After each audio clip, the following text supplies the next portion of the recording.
Homeopathy? काय असतं हे होमिओपॅथी? आणि त्याच्यामध्ये आहे का या आजारासाठी औषध? म्हणे त्याला फार वेळ लागतो. इतका वेळ देणार कुठे आपण? आणि दुसरं ते सगळ्या पेशंटला एकच तर त्या पांढऱ्या गोळ्या, साबुदाण्याच्या त्या गोळ्या देतात. असे बरेच मिसकन्सेप्ट जे आहेत तुम्ही ते ऐकले असतील किंवा तुमच्या डोक्यातही आले असतील. तर आज आपण बघणार आहोत की होमिओपॅथी विषयी असे काय गैरसमज आहेत आणि त्याचं नेमकं उत्तर हे काय आहे? एखादा आजार जर का शरीरामध्ये एक 10 ते 15 वर्षापासून असेल, तर त्याला आपण जर नैसर्गिकरित्या पूर्णतः बरा करत असू, ते पण मुळासकट बरा करत असू, तर त्याला एक 2 ते 3 वर्ष आपण नक्कीच दिले पाहिजे. तरच तो आजार पूर्णतः शरीरामधून जाणार आहे. तर जे जुनाट आजार असतात, त्याला होमिओपॅथीमध्ये वेळ लागतो. पण जे पण ॲक्यूट डिसीजेस असतात, जसं फीव्हर झालं, म्हणजे ताप, सर्दी, खोकला, जुलाब असे जे किरकोळ ॲक्यूट ज्या कंप्लेंट्स असतात, त्याला होमिओपॅथीमध्ये तेवढ्याच फास्ट क्युअर हा आहे.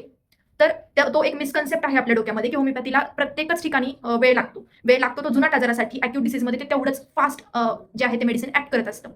आणि तसा क्युअरही आपल्याला मिळतो. दुसरं म्हणजे की ज्या पांढऱ्या गोळ्या असतात त्या आपण सगळ्यांना त्याच गोळ्या देतो. तर हां, त्या सगळ्या पेशंटला आपण त्याच गोळ्या देतो. पण त्याच्यावरती जे आपण मेडिसिन टाकून देत असतो, जे लिक्विड जे की मेन मेडिसिन असतं, तर ते प्रत्येक पेशंटचं जे आहे ते वेगळं असतं.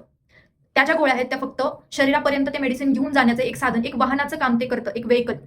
तेवढाच त्या गोळ्यांचा जो आहे तो रोल असतो. पण त्याच्यावरती जे मेडिसिन टाकून दिलेलं असतं ते तुमचं मेन मेडिसिन असतं, जे प्रत्येकाचं वेगळं असतं. त्याच्यामुळे सगळ्याच पेशंटला एकच गोळ्या जातात असं नाहीये. होमिओपॅथी कुठल्या-कुठल्या आजारांवरती काम करते?